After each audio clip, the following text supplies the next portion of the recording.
لکه د همالیا غرونه.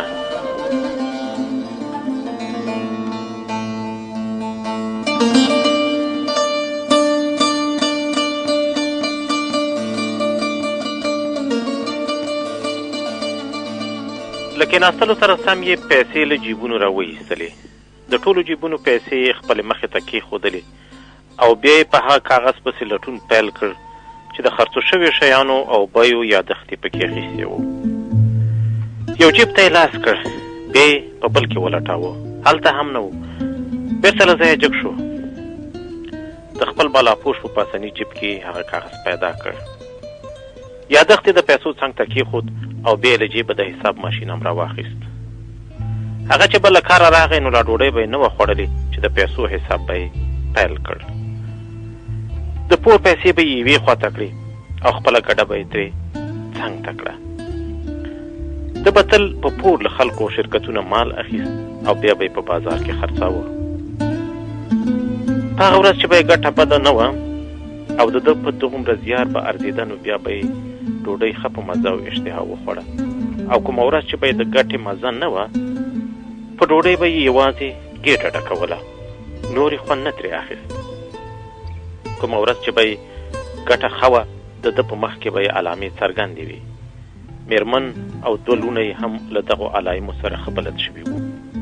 ده چې به حسابي پای ته ورسوله او تشناب ته به د مخ او لاس د مینځلو لپاره لاړ، نو له تشنابه به له راوتلو سره سم یې مېرمن او دوه لوڼو هم اټکل کولی شو چې نن یې څومره ګټه کړې ده.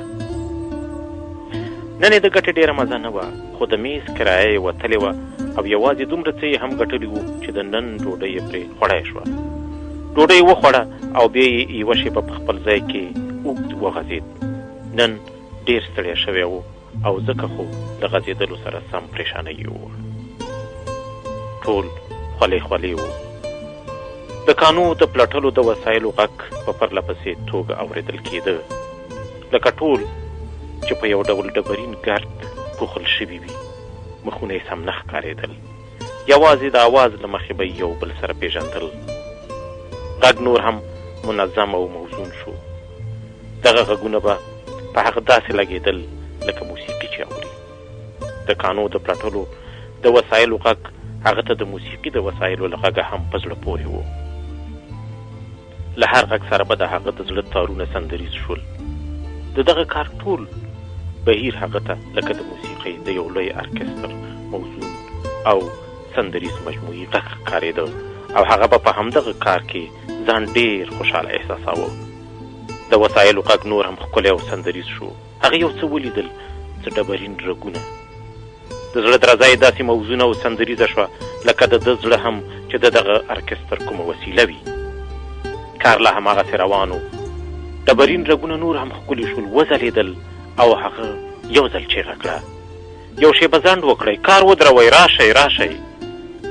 غږ یې نور هم له احساساتو سره ملګری شو. ومومېندل داسې ښکاري چې دغه رګونه په دې ټول غره کې غځېدلي دي.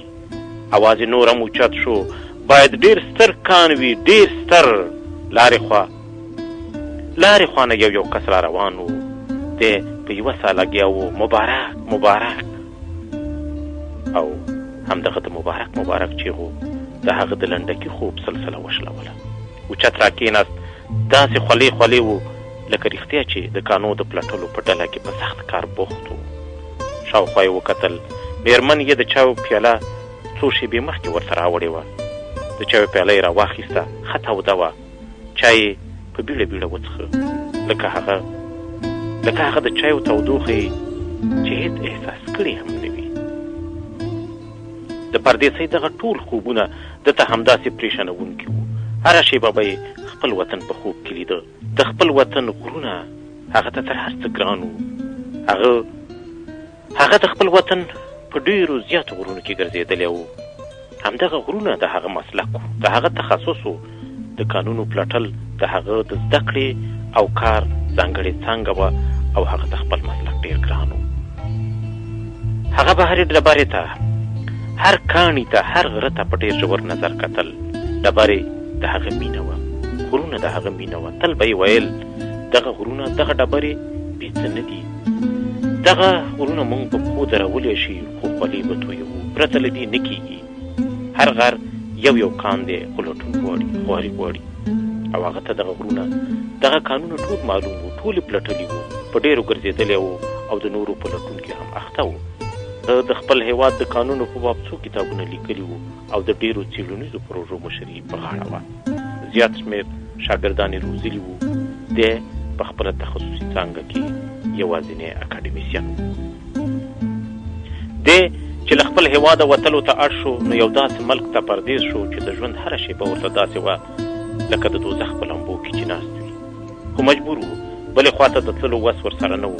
د ځان او بچو د روزۍ د ګټلو لپاره یې ډېر ستونزمن کار ته غاړه ایښې وه. هر سهار به د سودا له یو دروند پیټي سره بازار ته ته او مازدیګر به یې له ګټې او تاوان سره ستړی ستومانه بېرته راستنېده. نور نو خپل هېواد هم ترې پاتې و، خپل مسلک هم او د خپل هېواد غرونه او کانونه هم. اوس پردیس و، اوس لکه مزدور داسې و، لکه جوالي داسې و. د هغه د عمر تقاضا هم داسې نه وه چې دومره سخت کارونه دې وکړي، خو د روزۍ د ګټلو لپاره یې بله لاره نه لرله. اکاډمیسین راډیو ته لاس کړ. د خبرونو اورېدل د هغه عادت و. هېڅ ماښام یې نه قضا کول. ځان ته به یې په دغو خبرونو یو ډول تسکین ورکاوه. هغه به تقریبا ټولې مهمې راډیوګانې اورېدلې او په تېره بیا علمي خبرونه به یې په پرله پسې ډول اورېدل.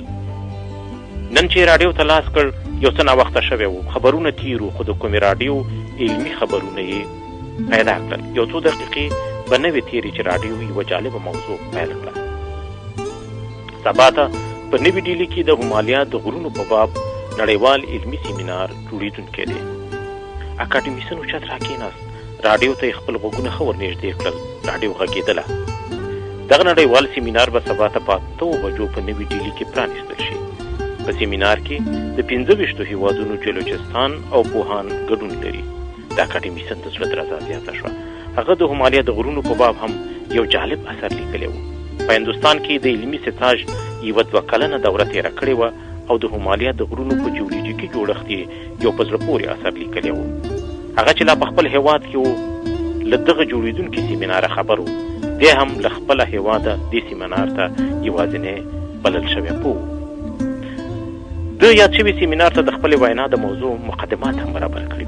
بیا چې حالات بل ډول شول او دی هم له وطنه راوتلو ته اړ شو نو دلته په داسې کړکېچونکو کې اخته شو چې نه یې هغه سیمینار یاد شو او نه د همالیا غرونه. نن چې د راډیو په علمي خپرونه کې په دې باب خبرې پیل شوې نو ده ته د همالیا په غرونو کې د پلټنو او د خپل څېړنیز کار هغه ټولې شیبې وریادې شوې. وریادې شو چې یوه ورځ د همالیا په غرونو کې له علمي کاره ستړی ستومانه راستون شوی و. لارښود پوهان چې د ده د علمي کار جاج واخیست او د ده لخوا د لیکل کېدونکي اثر په باب یې مشورې ورسره وکړې نو دی یو څه ستومانه ورته ښکاره شو.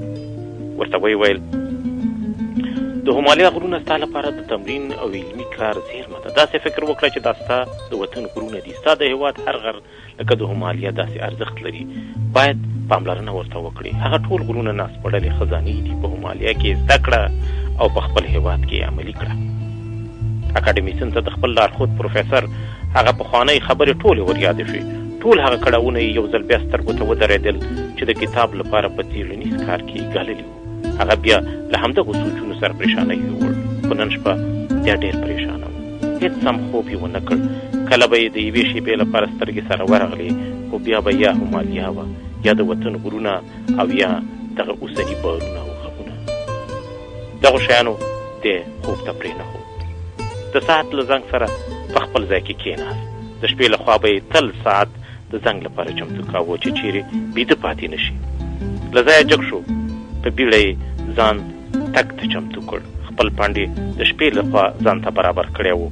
هغه یې اوږو ته کړ او پرته له دې چې کومه پیاله چای وڅښي په نه زړه له کوره ووت. په تمځای کې سرویس ته ډېره شېبه ودرېد. نن یې پانډ ډېر دروند ورته ښکاره شو. بیا یې هم تګ ته زړه نه کېده. د لارې ملګري ورته ووی چې پنډ له اوږو کوز کړي خو ده نه منله. نه